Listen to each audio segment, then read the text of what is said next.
ಆಕಾಶ ನೋಡಿ ಉಗಿದ್ರೆ ಅದು ಮುಖದ ಮೇಲೆ ಬೀಳುತ್ತೆ ಅನ್ನುವಂತಹ ವಿಚಾರ ಪ್ರೀತಂ ಗೌಡಗೆ ಮಾಜಿ ಸಚಿವ ವಿ ಸೋಮಣ್ಣ ತಿರುಗೇಟು ಕೊಟ್ಟಿದ್ದಾರೆ. ಮಂಡ್ಯ ಹಾಸನದಲ್ಲಿ ಸಂಬಂಧ ಬಿಡಬೇಕು ಅಂತ ಪ್ರೀತಂ ಗೌಡ ಅವರು ಹೇಳಿಕೆ ಕೊಟ್ಟಿದ್ರು. ಅವರು ಇನ್ನೂ ಕೂಡ ಚಿಕ್ಕವರು, ಅನುಭವ ಬೇಕು ಅಂತ ವಿ ಸೋಮಣ್ಣ ಅವರು ಹೇಳಿದ್ದಾರೆ. ಏನೇನೋ ಮಾತನಾಡೋದು ಸರಿಯಲ್ಲ ಅನ್ಸುತ್ತೆ. ಪ್ರೀತಂ ಗೌಡಗೆ ಎಚ್ಚರಿಕೆ ಕೊಟ್ಟಿದ್ದಾರೆ ಮಾಜಿ ಸಚಿವ ವಿ ಸೋಮಣ್ಣ. ದೇವೇಗೌಡರ ಮನೆಗೆ ಹೋದ್ರೆ ತಪ್ಪೇನು, ನಾವು ಅವರು ಮೈತ್ರಿಯಾಗಿದ್ದೇವೆ, ಅವರ ಮಾರ್ಗದರ್ಶನ, ಅವರ ಚಿಂತನೆ ಈ ಬಗ್ಗೆ ಚರ್ಚೆ ಮಾಡಕ್ ಹೋಗ್ತಾರೆ. ದೇವೇಗೌಡರ ಮನೆಗೆ ಬಿಜೆಪಿಗರು ಹೋಗೋದ್ರಲ್ಲಿ ತಪ್ಪೇನಿಲ್ಲ ಅನ್ನುವಂಥ ವಿಚಾರ ಪ್ರಸ್ತಾಪ ಆಗಿದೆ. ಆ ಮೂಲಕ ಪ್ರೀತಂ ಗೌಡ ಅವರ ಮಾತಿಗೆ ಮಾಜಿ ಸಚಿವ ವಿ ಸೋಮಣ್ಣ ಕೆಂಡ ಕಾರಿದ್ದಾರೆ. ಆಕಾಶ ನೋಡಿ ಉಗಿದ್ರೆ ಮುಖದ ಮೇಲೆ ಬೀಳುತ್ತೆ ಅನ್ನುವಂಥ ವಿಚಾರ ಪ್ರಸ್ತಾಪ ಮಾಡಿದ್ದಾರೆ. ಯಾರನ್ನ ಯಾವ ರೀತಿ ಮಾತಾಡಬೇಕು ಅನ್ನೋದನ್ನು ಆತ ಅರ್ಥ ಮಾಡ್ಕೋಬೇಕು. ಪದೇ ಪದೇ ಅಂಥವ್ರ ಹೆಸರನ್ನು ಹೇಳೋಕ್ಕೂ ತಯಾರಾಗಿಲ್ಲ.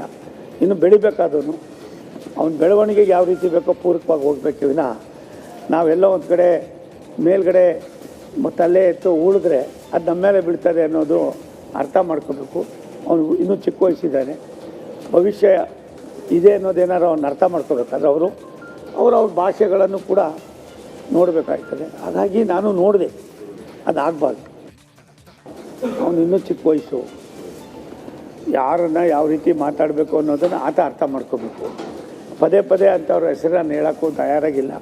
ಇನ್ನು ಬೆಳಿಬೇಕಾದವನು ಅವನ ಬೆಳವಣಿಗೆಗೆ ಯಾವ ರೀತಿ ಬೇಕೋ ಪೂರಕವಾಗಿ ಹೋಗ್ಬೇಕು ವಿನ ನಾವೆಲ್ಲ ಒಂದು ಕಡೆ ಮೇಲ್ಗಡೆ ಮತ್ತು ಅಲ್ಲೇ ಎತ್ತು ಉಳಿದ್ರೆ ಅದು ನಮ್ಮ ಮೇಲೆ ಬೀಳ್ತದೆ ಅನ್ನೋದು ಅರ್ಥ ಮಾಡ್ಕೋಬೇಕು.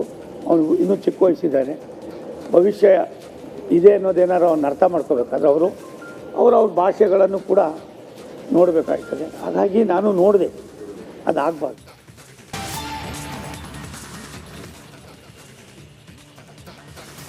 Welcome back. ಜಾರ್ಖಂಡ್ನ ಎಲ್ಲ ಶಾಸಕರನ್ನ ಕೂಡ ಹೈದರಾಬಾದ್ನ ಹೊರವಲಯದ ರೆಸಾರ್ಟ್ನಲ್ಲಿ ಇಡುವಂಥ ಕೆಲಸವಾಗಿತ್ತು. ಫೆಬ್ರವರಿ 2ನೇ ತಾರೀಕು ಚೆಂಪೇಶ್ವರನವರು ನೂತನವಾಗಿ CM ಆಗಿ ಪ್ರಮಾಣ ವಚನ ಸ್ವೀಕಾರ ಆದ ಬಳಿಕ BJPಯವರು ಅವರನ್ನು ಎಲ್ಲೋ ಒಂದು ಕಡೆ ಖರೀದಿ ಮಾಡಿಬಿಡ್ತಾರೆ ಅಂತೇಳಿ ಒಂದು ಭಯಕ್ಕೆ ಹೊರಗಡೆ ಇಡಲಾಗಿತ್ತು. ಇವತ್ತು ಅವರೆಲ್ಲರನ್ನ ಕೂಡ ಕರೆದುಕೊಂಡ್ಬಂದು ಬಹುಮತವನ್ನು ಸಾಬೀತುಪಡಿಸಬೇಕಾಗಿತ್ತು. ಇವತ್ತು ಆ ಬಹುಮತ ಸಾಬೀತುಪಡಿಸುವಲ್ಲಿ ಚೆಂಪೇಶ್ವರನವರು ಇವತ್ತು ಯಶಸ್ವಿಯಾಗಿದ್ದಾರೆ. ನೋಡಿ, ಜಾರ್ಖಂಡ್ನ ನೂತನ ಮುಖ್ಯಮಂತ್ರಿ ಚೆಂಪೈ ಸೊರೇನ್ ಅವರು ವಿಶ್ವಾಸ ಮತವನ್ನು ಇವತ್ತು ಯಾಚನೆ ಮಾಡಿ ವಿಶ್ವಾಸವನ್ನು ಗೆದ್ದಿದ್ದಾರೆ. BJPಯವರು ಶಾಸಕರನ್ನು ಖರೀದಿ ಮಾಡುವ ಕಾರಣಗಳಿಂದಾಗಿ ಆತಂಕದಿಂದ ಫೆಬ್ರವರಿ 2ನೇ ತಾರೀಕಿನಂದು ಹೈದರಾಬಾದ್ಗೆ ತೆರಳಿದಂತಹ ಅದು JMM ನೇತೃತ್ವದ ಮೈತ್ರಿಕೂಟದ 40 ಶಾಸಕರು ಈಗ ವಿಶ್ವಾಸ ಮತ ಯಾಚನೆಯಲ್ಲಿ ಯಶಸ್ವಿಯಾಗಿದ್ದಾರೆ. ಪ್ರಮುಖವಾಗಿ ಹೇಮಂತ್ ಸೊರೇನ್ ಅವರು ತಮ್ಮ ಬಂಧನಕ್ಕೂ ಮುನ್ನ ಮುಖ್ಯಮಂತ್ರಿ ಹುದ್ದೆಗೆ ಜನವರಿ 31ನೇ ತಾರೀಕು ಅವರು ರಾಜೀನಾಮೆಯನ್ನು ಕೊಟ್ಟಿದ್ದರು. ಆ ಬಳಿಕ ಫೆಬ್ರವರಿ 2ನೇ ತಾರೀಕು ಚೆಂಪೈ ಸೊರೇನ್ ಅವರು ಮುಖ್ಯಮಂತ್ರಿಯಾಗಿ ಪ್ರಮಾಣ ವಚನವನ್ನು ಸ್ವೀಕಾರ ಮಾಡಿದರು. ಅವತ್ತು ನಡೆದಂತಹ ಮೊದಲ ಸಂಪುಟ ಸಭೆಯಲ್ಲಿ 5ರಂದು ವಿಶ್ವಾಸ ಮತ ಯಾಚಿಸುವ ಬಗ್ಗೆ ನಿರ್ಧಾರವನ್ನು ತೆಗೆದುಕೊಳ್ಳಲಾಗಿತ್ತು. ಉನ್ನತ ಮಟ್ಟದ ಸಭೆಯನ್ನು ಕೂಡ ನಡೆಸಲಾಗಿತ್ತು. ರಾಜ್ಯದ ಕಾನೂನು ಮತ್ತು ಸುವ್ಯವಸ್ಥೆ ಕುರಿತು ನಿನ್ನೆ ಉನ್ನತ ಮಟ್ಟದ ಅಧಿಕಾರಿಗಳ ಸಭೆಯನ್ನು ಕೂಡ ನಡೆಸಿದರು. ಸೊ ಇವತ್ತು ಎಲ್ಲರನ್ನ ಕೂಡ ವಾಪಸ್ ಕರೆದುಕೊಂಡು ಹೋಗಿ ವಿಶ್ವಾಸ ಮತವನ್ನು ಯಾಚನೆ ಮಾಡಿ 47 ಶಾಸಕರ ಬೆಂಬಲದೊಂದಿಗೆ ಬಹುಮತವನ್ನು ಸಾಬೀತುಪಡಿಸಿದ್ದಾರೆ. ಕಾಂಗ್ರೆಸ್ ಹಾಗೂ JMM ಮೈತ್ರಿ ಸರ್ಕಾರ ಈಗ ಸೇಫ್ ಆಗಿದೆ. ಮೈತ್ರಿ ಸರ್ಕಾರದ ವಿರುದ್ಧ 29 ಶಾಸಕರು ಮತಯಾಚನೆ ಮಾಡಿದ್ದಾರೆ ಅನ್ನುವ ಅಪ್ಡೇಟ್ ಕೂಡ ಇದೆ.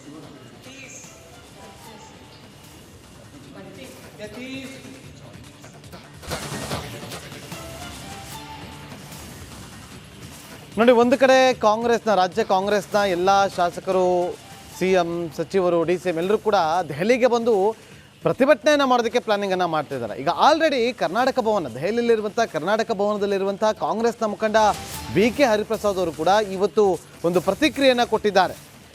ರಾಜ್ಯದ ಇತಿಹಾಸದಲ್ಲಿ ಮೊದಲ ಬಾರಿಗೆ ಈ ಧರಣಿ ಆಗ್ತಾ ಇದೆ ಅಂತೇಳಿ ಅವರು ಹೇಳಿಕೆಯನ್ನು ಕೊಟ್ಟಿದ್ದಾರೆ. ಕೇಂದ್ರದ ಮಲತಾಯಿ ಧೋರಣೆ ವಿರುದ್ಧ ಇವತ್ತು ಪ್ರತಿಭಟನೆ ಮಾಡುವಂಥ ಸಂದರ್ಭ ಬಂದೊದಗಿದೆ ಅಂತ ಹೇಳಿ ಅವರು ಹೇಳಿಕೆಯನ್ನು ಕೊಟ್ಟಿದ್ದಾರೆ. ಜೊತೆಗೆ ಈಗ ಇರುವಂಥದ್ದು ದೇಶದಲ್ಲಿ ಗುಜರಾತ್ ಮಾಡೆಲ್. ಆ ಗುಜರಾತ್ ಮಾಡೆಲ್ ಅಂದರೆ ಪಂಗನಾಮ ಹಾಕೋದು. ಕೇಂದ್ರ ಸರ್ಕಾರದ ವಿರುದ್ಧ ಈ ರೀತಿಯಾಗಿ ಕಾಂಗ್ರೆಸ್ನ ನಾಯಕ ಹರಿಪ್ರಸಾದ್ ಅವರು ದೆಹಲಿಯಲ್ಲಿರುವಂತಹ ಕರ್ನಾಟಕ ಭವನದಲ್ಲಿ ಕಿಡಿಕಾರಿದ್ರು. ಭಾರತದಲ್ಲಿ ಗುಜರಾತ್ ಒಂದು ಅಂದರೆ ಭಾರತ ಗುಜರಾತ್ ಆಗಿದೆ. ಹಾಗಾದರೆ BK ಹರಿಪ್ರಸಾದ್ ಅವರು ಏನು ಮಾತಾಡಿದ್ದಾರೆ ನೋಡ್ಕೊಂಡು ಬರೋಣ ಬನ್ನಿ. ನೋಡಿ, ಗುಜರಾತ್ ಮಾಡೆಲ್ ಅಂದರೆ ಒಂದು ಅದರ ಮುಖ್ಯಸ್ಥರು ರಂಗವಿಲ್ಲ, ಜೊತೆಗೆ ಇಡೀ ಪ್ರಪಂಚದಲ್ಲಿ ಇಡೀ ದೇಶದಲ್ಲಿ ಅತಿ ಹೆಚ್ಚಿನ ಬ್ಯಾಂಕ್ಗಳಿಗೆ ಪಂಗನಾಮ ಹಾಕಿರ್ತಕ್ಕಂಥದ್ದು ಗುಜರಾತ್ ಅವರು. ಮೇಹುಲ್ ಚೋಕ್ಸಿ ಇರ್ಬೋದು, ನೀರವ್ ಮೋದಿ, ಇವೆಲ್ಲ ಸಾಕಷ್ಟು ಜನ ಇದ್ದಾರಲ್ಲ. 1ರಿಂದ 10 ಜನಕ್ಕೆ ನೀವು ನೋಡಿದಾಗ 10ಕ್ಕೆ 10 ಜನವೂ ಸಹ ಗುಜರಾತಿಂದನೇ ಪಂಗನಾಮ ಹಾಕಿರೋರು. ಇದು ಗುಜರಾತ್ ಮಾಡೆಲ್ ಅಂತ. ಇದಕ್ಕೆ ಪಂಗನಾಮ ಹಾಕೋದಕ್ಕೆ ಗುಜರಾತ್ ಮಾಡೆಲ್ ಅಂತ ಹೇಳೋದು. ಇದುವರೆಗೂ ಸಹ 10 ವರ್ಷ ಆಯಿತು ಸರ್ಕಾರಕ್ಕೆ ಬಂದು. ನಾನು 2-3 ಬಾರಿ ಅದನ್ನು ಕೇಳಿದ್ದೀನಿ ಪಾರ್ಲಿಮೆಂಟಲ್ಲಿದ್ದಾಗ. ಗುಜರಾತ್ ಮಾಡೆಲ್ ಏನು ಅನ್ನೋದು ಸ್ವಲ್ಪ ವಿವರಣೆ ಮಾಡಿ ಅಂತ ಹೇಳಿ. ಅಂದರೆ ಹೊಸ ಬ್ರಿಡ್ಜು ಕುಸಿಯೋದಾಗಲಿ, ಬ್ಯಾಂಕ್ಗಳಿಗೆ 3 ನಾಮ ಪಂಗನಾಮ ಹಾಕೋದಾಗಿರಲಿ, ಅಥವಾ ಈ ಬೇರೆ ರಾಜ್ಯಗಳಲ್ಲಿ ಇರ್ತಕ್ಕಂಥದ್ದನ್ನೆಲ್ಲ ತೆಗೆದುಕೊಂಡೋಗಿ ಅಲ್ಲಿ ಕಾರ್ಖಾನೆ ಮಾಡೋದಾಗಲಿ, ಅಥವಾ ಬೇರೆಯವ್ರು ಕಟ್ಟಿರ್ತಕ್ಕಂಥದ್ದು. ಅಥವಾ ಈಗ ನೋಡಿ GMR ಬಾಂಬೆ ಏರ್ಪೋರ್ಟ್ ಕಟ್ತು, ಅದನ್ನು ಅದಾನಿ. ಮಂಗಳೂರು, ತ್ರಿವರ್ಣಪುರ, ಬರೋಡ ಇದು ಅದಾನಿ. ಎಲ್ಲ ಏರ್ಪೋರ್ಟ್ಗಳು, ಬಂದರುಗಳು ಇವೇ ಗುಜರಾತ್ ಮಾಡಲು. ಅಂದರೆ ಇಂಡಿಯಾ ಅಂತ ಹೇಳಿದರೆ ಗುಜರಾತ್ ಅಂದ್ಕೊಂಬಿಟ್ಟಿದ್ದಾರೆ. ಗುಜರಾತ್ ಒಂದು ಇಂಡಿಯಾದ ಭಾಗ ಅನ್ನೋದು ಇವ್ರು ತಿಳ್ಕೊಂಡಿಲ್ಲ. ಆದ್ದರಿಂದ ಇದರ ವಿರುದ್ಧ ಪ್ರತಿಭಟನೆ ಮಾಡೋದು ಸರಿ ಅನಿಸುತ್ತೆ. ಭಾರತೀಯ ಜನತಾ ಪಾರ್ಟಿಯವರು ಈ ದೇಶವನ್ನು ಇಬ್ಬಾಗ ಮಾಡಲಿಕ್ಕೋಸ್ಕರ ಹಲವಾರು ಕಾರ್ಯಕ್ರಮಗಳನ್ನು ರೂಪಿಸ್ಕೊಂಡಿದ್ದಾರೆ. ಒಂದು ಧರ್ಮದ ವಿರುದ್ಧ ಆಗಲಿ, ಒಂದು ಭಾಷೆಯ ವಿರುದ್ಧ ಆಗಲಿ ಮಾಡ್ತಕ್ಕಂಥವರು ಭಾರತೀಯ ಜನತಾ ಪಾರ್ಟಿಯವರು. ಈ ದೇಶದಲ್ಲಿ 19,000 ಭಾಷೆಗಳಿದೆ. 1 nation 1 language, 1 nation 1 religion, 1 nation 1 leader, 1 nation 1 ration, 1 education ಅಂತ ಹೇಳ್ಕೊಂಡು ದೇಶದ ವಿಭಜನೆ ಮಾಡಲಿಕ್ಕೆ ಪ್ರಯತ್ನ ಮಾಡ್ತಕ್ಕಂಥದ್ದು ಭಾರತೀಯ ಜನತಾ ಪಾರ್ಟಿಯ ವಿರುದ್ಧ ವಿನಃ ಬೇರೆ ಯಾರೂ ಇಲ್ಲ. ಅದರ ವಿರುದ್ಧ ನಾವೇನು ಒಂದಾಗಬೇಕಾದಿಲ್ಲ. ನಮ್ಮ ರಾಜ್ಯಕ್ಕೆ ಸಿಗಬೇಕಾದ ಹಕ್ಕು, ನಮ್ಮ ರಾಜ್ಯಕ್ಕೆ ಬರಬೇಕಾದ ಹಣ ಸರಿಯಾದ ಸಮಯದಲ್ಲೂ ಬರ್ತಾಯಿಲ್ಲ, ಸರಿಯಾಗಿ ಬರ್ತಾಯಿಲ್ಲ ಅನ್ನೋ ವಿಚಾರದಲ್ಲಿ ಪ್ರತಿಭಟನೆ ಮಾಡೋಕ್ಕೆ ನಾವೆಲ್ಲರೂ ಸಹ ಇಲ್ಲಿ ಬಂದಿದ್ದೇವೆ. ಈ ವಾರಾಂತ್ಯದಲ್ಲಿ ರಾಜ್ಯಕ್ಕೆ ಅಮಿತ್ ಶಾ ಭೇಟಿ ನೀಡಲಿದ್ದಾರೆ. ಹೀಗಾಗಿ ಸಹಜವಾಗಿ ಬಿಜೆಪಿಯಲ್ಲಿ ಚಟುವಟಿಕೆಗಳು ಗರಿಗೆದರಿದೆ. ಅದರಲ್ಲೂ ಮಾಜಿ ಮುಖ್ಯಮಂತ್ರಿ ಹಾಗೆ ಬಿಜೆಪಿ ನಾಯಕ BS ಯಡಿಯೂರಪ್ಪನವರ ನಿವಾಸದಲ್ಲಿ ಸಾಕಷ್ಟು ರಾಜಕೀಯ ಚಟುವಟಿಕೆಗಳು ಕಾಣಲಿಕ್ಕೆ ಸಿಗ್ತಾ ಇದೆ. ಸೀಟು ಹಂಚಿಕೆ ಬಗ್ಗೆ BSY ನಿವಾಸದಲ್ಲಿ ಚರ್ಚೆ ನಡೀತಾ ಇದೆ. ಚರ್ಚೆಗೆ ದಾವಣಗೆರೆ, ಹಾವೇರಿ ನಾಯಕರು ಭಾಗಿಯಾಗಿದ್ದಾರೆ. ಕೇಂದ್ರ ಗೃಹ ಸಚಿವ ಅಮಿತ್ ಶಾ ದಾವಣಗೆರೆಗೆ ಬರ್ತಾ ಇದ್ದಾರೆ. ಈ ಸಂದರ್ಭದಲ್ಲೇ ನಡೀತಿರುವ ಮೀಟಿಂಗ್ ಸಹಜವಾಗಿ ಕುತೂಹಲಕ್ಕೆ ಕಾರಣವಾಗಿದೆ. ಅಮಿತ್ ಶಾ ಅವರು ಬಂದಾಗ ಏನೆಲ್ಲ ಚರ್ಚೆ ಮಾಡಬೇಕು ಅನ್ನೋದ್ರ ಬಗ್ಗೆ ಇದೀಗ ಪೂರ್ವಭಾವಿಯಾಗಿ ಚರ್ಚೆ ನಡೆಸಲಾಗ್ತಾ ಇದೆ.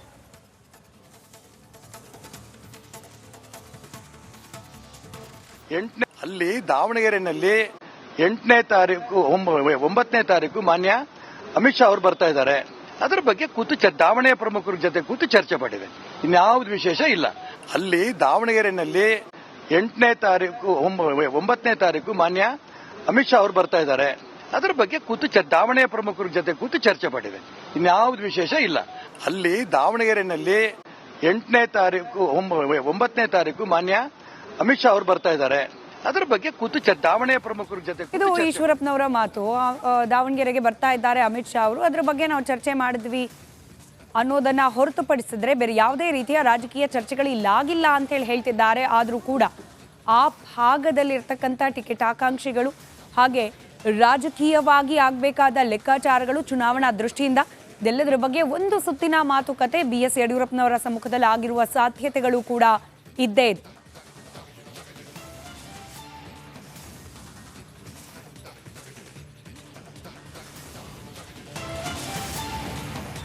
ದಾವಣಗೆರೆಯಲ್ಲಿ 8ನೇ ತಾರೀಕು 9ನೇ ತಾರೀಕು ಮಾನ್ಯ ಅಮಿತ್ ಶಾ ಅವರು ಬರ್ತಾ ಇದ್ದಾರೆ. ಅದರ ಬಗ್ಗೆ ದಾವಣಗೆರೆ ಪ್ರಮುಖರ ಜೊತೆ ಕೂತು ಚರ್ಚೆ. ಲಕ್ಷ್ಮಣ್ ಸವದಿ ಘರ್ ವಾಪಸಿಗೆ ದೊಡ್ಡ ಮಟ್ಟದ ಕಸರತ್ತನ್ನ ಬಿಜೆಪಿ ನಾಯಕರು ಆರಂಭಿಸಿದ್ದಾರೆ.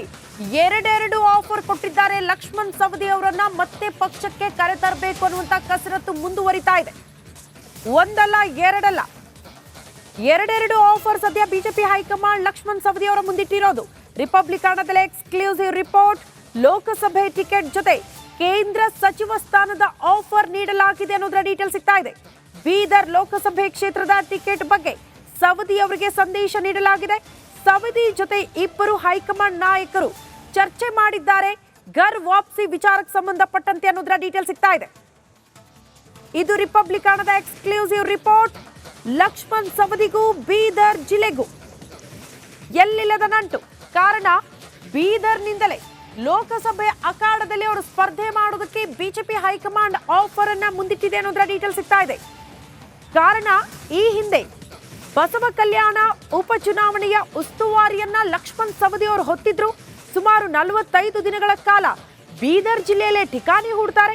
ಎಲ್ಲ ಸಮಾಜ ಸಮುದಾಯದವರನ್ನ ಒಗ್ಗೂಡಿಸಿದ್ರು. ಆ ಸಂದರ್ಭದಲ್ಲಿ ಲಕ್ಷ್ಮಣ್ ಸವದಿ ಅವರು ಕಾಂಗ್ರೆಸ್ ವಶದಲ್ಲಿದ್ದ ಬಸವ ಕಲ್ಯಾಣ ಕ್ಷೇತ್ರ ಆಗ ಬಿಜೆಪಿ ತೆಕ್ಕೆಗೆ ಬಂದಿದೆ.